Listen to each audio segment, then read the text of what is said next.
Hello and welcome to the shed. In today's video I want to show you how to get nice clean shoulder joints on your joinery. Hope you enjoy. So this video essentially follows on from last week's video where I was showing you how to get cleaner crosscuts when you're chopping up your boards into sections so you waste less material.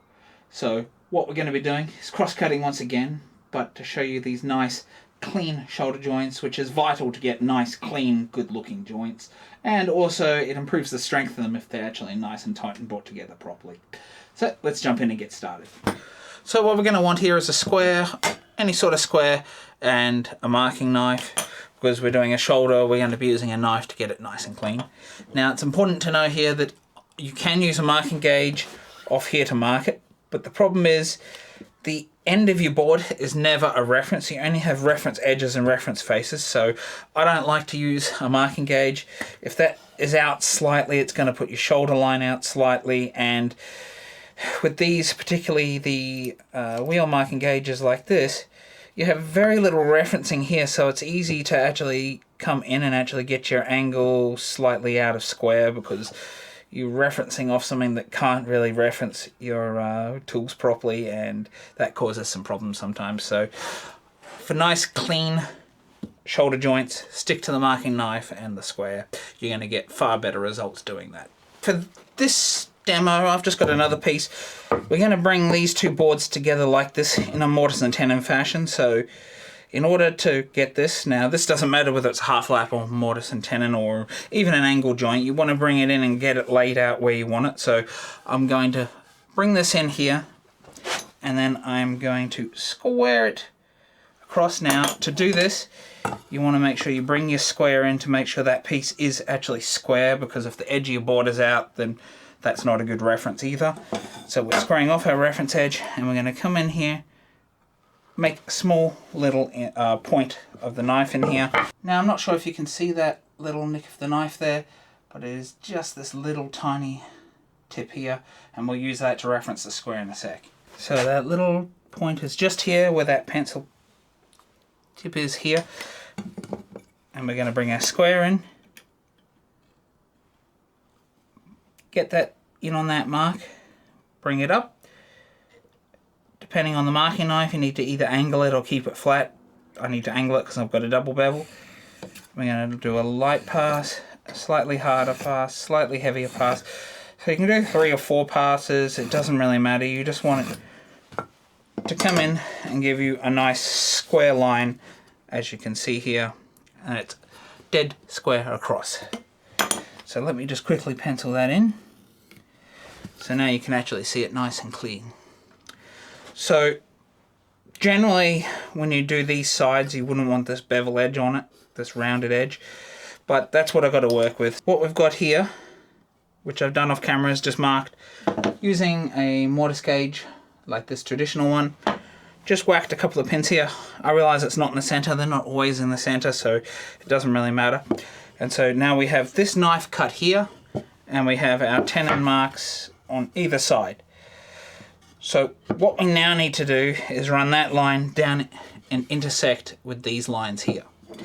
So we come off our reference face, we line up with our knife line, and if you've got a bevel there, it does become a little more tricky to actually line that up. So normally you wouldn't have that rounded bevel, so just exclude that. And what we want to do is run a line on the top here. So now we've got this square line here intersecting with the bottom of our tenon just here. And we want to do the same on this side. So I'm going to turn that around so you guys can see me do that. Which means I need to keep coming off my reference face, which happens to be on your side. Line it up.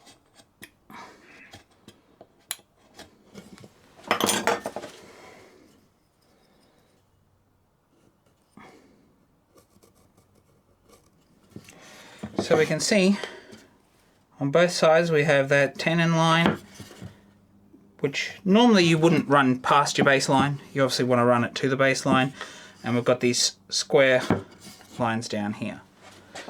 So now that we've done that, that's pretty standard, we've got it marked out. Now comes the part which allows us to increase our accuracy and allow you to get that nice clean shoulder saw cut straight off the saw in a lot of cases, which is exactly what you're looking for if you can achieve it. So you want it locked in. You can put it into your vise if you want. I'm going to do this here because it's easier for you guys to see it straight under my lights here. So you want to grab a nice wide chisel for this part. Make sure it's nice and sharp. And we're going to come in and cut back to that knife line using the chisel. We're going to also come in on the side. And I'm going to do my side as well. It just means we've got referencing all the way around, and you'll note that I've made that little relief cut on the waist side. So this is the waist side, this is the cheek of the tenon that's coming out. Now, a lot of you will have heard a whole bunch of different terms for what this is called. Scoring a line and then back cutting against it. I've heard it called V-notches, knife walls, popularized by Paul Sellers, which is probably a common one you've heard about. I like to refer to it as a relief cut.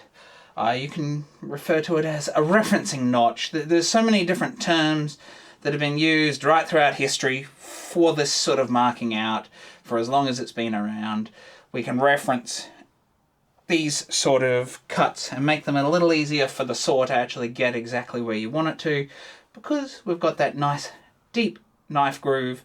We then back cut it, and that gives a spot for our saw to rest, which is exactly what we're looking for. So now we can go ahead and saw this. You can use a crosscut saw, which is going to give you the cleanest results in this terms, but because we've already got that knife line in there, you can actually use a fine-toothed rip saw like this 15-tooth rip that I have here. If you have a crosscut, go ahead and use it, but you can get away with just the one saw when we're doing this joinery and still get clean results. So what I've done here is actually cut back against it down probably only a few millimeters. You can see my knife's coming down. You can go slightly deeper if you want. So I haven't gone that deep, but you can come in and reference it a little bit deeper. Essentially, normally you'd just go as deep as your knife line, and if it breaks away like I have had here, you can come back in with your knife and just rescore it to make sure that it gets all that material out. So now I've gone a little bit deeper, and that gives you a slightly easier reference for your saw when you come in here. So you obviously want to come in and you can rest your saw straight in here like so. Now, the best way to start these cuts is to actually start on the side furthest away from you. The idea is you're raising your saw up, which is actually making the teeth of your rip saw in this case, or even your crosscut, is making them the angle that they attack just slightly less than what you would normally have, and that means it's a little bit easier to start. So you've got that referenced right up against your knife line, and you can start sawing here. Because we've got that corner notched out, you can actually saw right up against them, and in this case I'm actually going to saw all the way down. So I've just touched here. Now what you want to do is saw along the top, and if you're actually sawing from, say, your side there, and because you're right-handed you can keep your left finger there, you can actually push with your finger across into it. When it's on the side that I've got it, you can't actually do that, but if we had the relief cut on this side, you could actually push it in against it. In this case, we've just got to use it by eye, because that V-notch that we've put there, it actually pushes it right up against it as we're sawing. So what we want to do is nibble along, and we're slowly dropping the arm as we come through.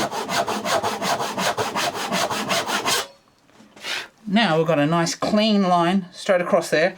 I've already sawn down this side, which you can actually do after you've run across the top if that's what you want to do.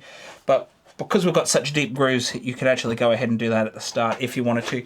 But I think when you first learn, run across the top, then saw down this angle. Then what you want to do is follow that line and saw down this back angle. Now if it's in the middle of the bench like I have, you've got to be careful. I could only saw it at the back here so I don't hit my bench.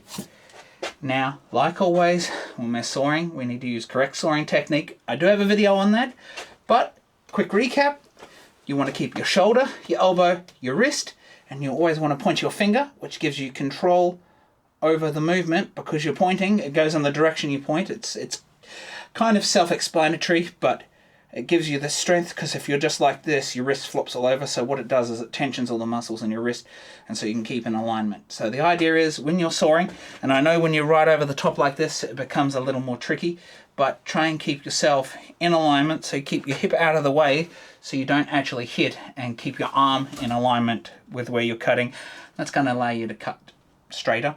But in these situations where you've got these relieves, they're aids that help you in your sawing, and therefore it's less important to have your techniques correct, but you still want to have your techniques correct where possible.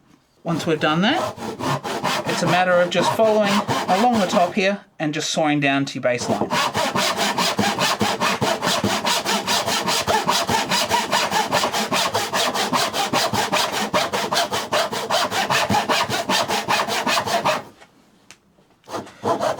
And trying not to go over your baseline that I've just partially done here. So now that it's cut, you'd go ahead and you'd cut your cheek out, or you'd cut your other side if you're doing a half lap. So let me go ahead and I'll quickly chop this piece off. It's not part of this tutorial, and just so we can see how square that shoulder is, just so you can see that this technique really works. So I'll be back in a minute once we've chopped that cheek out.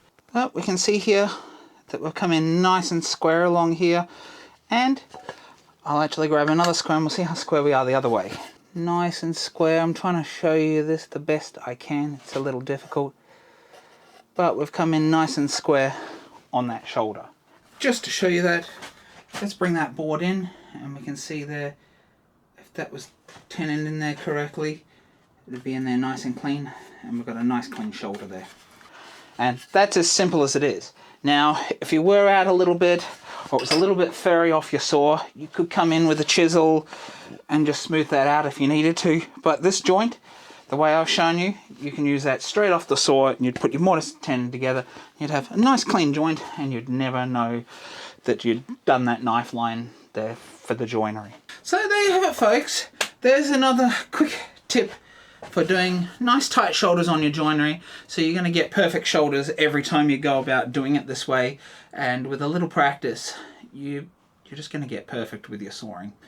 It's almost foolproof. You just want to make sure you get that nice deep knife line there, and that referencing really forces that saw across, because it can't stay on the slope. It automatically wants to push it back to that square position, and so even if you're moving it around, it's always going to want to reference back against that, because you've got a physical ridge that you're actually pushing the saw against, and you're going to be able to see that easier than if it flops around like this when you're on just a line.